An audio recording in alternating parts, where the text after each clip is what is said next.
Trump proposed an idea for a 50-year mortgage a couple days ago. I was out the country, but now I'm ready to get into it. So I'm going to discuss all the reasons why you should not consider a 50-year mortgage.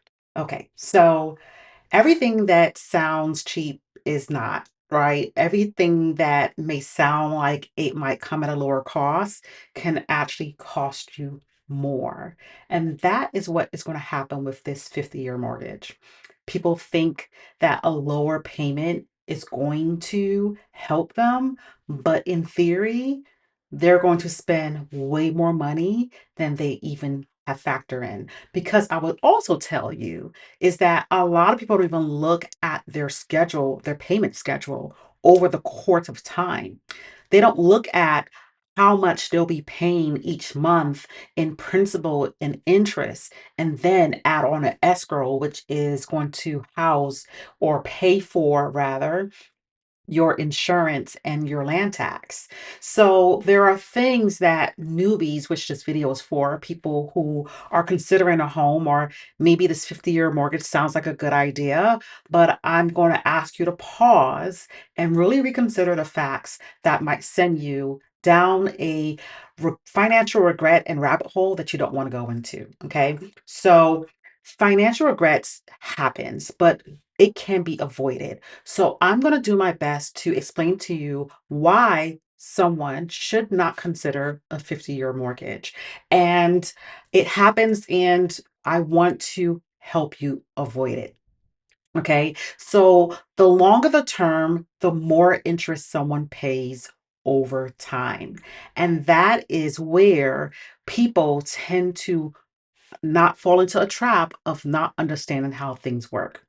And that's what's going to happen with this. The longer this 50-year mortgage is existing in someone's world, it's going to take them a much longer time. So let's look at the math, okay? So a 30-year mortgage is 360 months. A 50-year mortgage is 600 months, okay? It is m- pretty much almost double what it is with the extra 20 years alone. So I really want to advise you, just like that math right there is your red flag not to move forward. Okay, so let's get into some more details. So there was a study done by the National Association of Realtors, and they looked at a mortgage which was based on a little under 7%. I think the average now is under 7%. This is what, November 2025. And they already assessed their a mortgage that would be, compared to 30 and 50, would be 40% higher in interest rates. So I ran the math myself.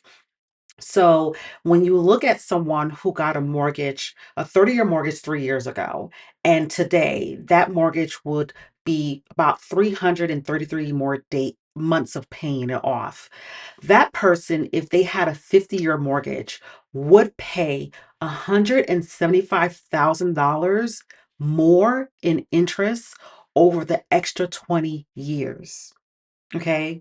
Now, yes, they would have a about $270 savings per month. Now, that may sound like, oh, I'm saving a couple hundred, $300 roughly a month. But when you do the math over the course of time, the interest will eat up all of that savings. So it absolutely means nothing. It sounds good on the forefront, but behind the scenes, it does not work. Now, this assessment is only done on a mortgage that has a 2.25%. Okay. This is not even on a six, almost 7% interest. So if someone had a higher interest, they would pay way more money, and the savings that they will, be able to have every single month will not offset how much more that bank is getting. Okay. So I want people to be very mindful that banks are going to push this if Trump, really says, let's go forward with this, because they're going to make more money. That's what they care about. Okay. That's why a lot of people who have the 30-year mortgages are receiving letters about 3 years into their mortgage plan, 2 years, up to 5 years and more. trying to get them to refinance because that reset on that mortgage only helps the bank. So even though someone may have a higher interest rate, the mortgage companies are banking on someone not understanding the math behind the breakdown of what they're paying in their schedule and relying on that person having misinformation or no information at all to take advantage of having them to refinance to pay more money because a refinance resets the time, but not only the time, you pay more money again on the front end. So the example that I gave you with the person who's had a mortgage from 3 years ago, that's at 2.25%. And their mortgage company come and say, hey, refinance. And let's just say they consider the 50-year mortgage because it's going to lower their payment. They are screwing themselves. And I do not wish that for you guys. I do not pray. I pray that you guys will avoid this at all costs. Okay. Even refinancing, because sometimes refinancing sounds good because it helps you in the front end, but all you're doing is increasing the length of your loan. Okay. Big mistake. Okay. So there's going to be that person who may actually adopt this 50-year mortgage theory because they want to buy a home, rent is really high, and they're saying, okay, I'm going to go into it and I'm going to refinance later because the rate is really high. Again, try to avoid that because it's going to cost more money. And all the money that they put into that house can essentially disappear because they're restarting and then there's a higher interest rate put on there. Just don't do it, okay?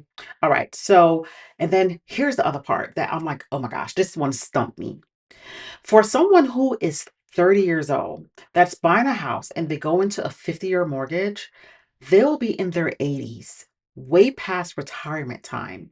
Now, if you've ever looked at your Social Security, depending on how much you make, depending on how much you've put into Social Security, that Social Security check may not be able to hold that mortgage alone, much less the lifestyle that someone wants to live when they retire.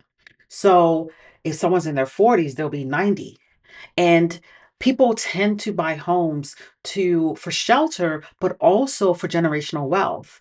And what they're going to do is possibly put their family in predicaments where they are going to now have to find ways to pay off that mortgage, or the bank is going to take it. Something I don't have that all the way fleshed out in terms of what that looks like when it comes to someone passing on with a mortgage that's outstanding. But what I know is that someone who, is 30 with a 30-year mortgage paying it off by the time they're 60 is more likely to leave generational wealth in the equity from that home and, be able to probably rent it, their family can rent it out or, live in it, whatever it looks like. That generational wealth is gone. And as you know, in the wealth share community, we are all about generational wealth and building wealth as we go along our path. Okay. So I really wanted to bring up these points because this is why financial literacy really matters. This is why understanding that saving money alone is not going to do it. You have to invest. You have to invest in the stock market, in your company's 401k. If you are capable and have the means to max it out every year, if you have the means to give more than what your company match, that money is going to help you out so much in your retirement age because Social Security may not help you alone. Now, if you are unclear about how much you'll get at Social Security, I invite you to go to the Social Security website and pull up how much you will be getting every month. I've done it. Okay. So it'll tell you how much per month based on how much you've already put into Social Security over the times that you've been working that you'll get, and you'll be able to understand how much can you afford when you retire. And I'm telling you, you do not want to have a mortgage well into your retirement age when you want to possibly travel the world. Okay. So remember, Social Security is not going to be enough for many people. So go to the website, look to see how much you will get every month so you can start making adjustments to put more money into a Roth IRA, a 401k, your HSA. Be able to truly use these vehicles in the stock market to drive your wealth up faster than saving alone can do. Okay. The average savings have been maybe around the upwards of 5%. Maybe now it's around 3%. But in the stock market, you can gain 8, 10, 17, 24, 50%, depending on which stocks you pick. Okay. I, matter of fact, did that maybe a couple years ago. I found this ETF and it doubled months later. 50% and up. I feel like it was like 74% when I looked at it this year. So those are not numbers and that you're going to get in a high yield savings account. I'm all for a high yield savings account for parking your emergency funds and parking you're saving something that you might need real quick if you don't want to pull it out the market. But I'm an advocate for investing in the stock market. And I'm also advocate for you not going into financial ruins because something sounds good in theory. Now, just like this mortgage, the same situations in some ways can happen when it comes to a car loan. Just be mindful of how long it's going to take for you to pay off a debt. Now, a car loan is something that you might be able to do a 5-year 5-year loan on that car, but what I'm going to tell you is drop every dime you can on that loan so you can save in interest because that's what I did many years ago. When I paid off my car early. I probably had my car loan for maybe a year and a half, max 2.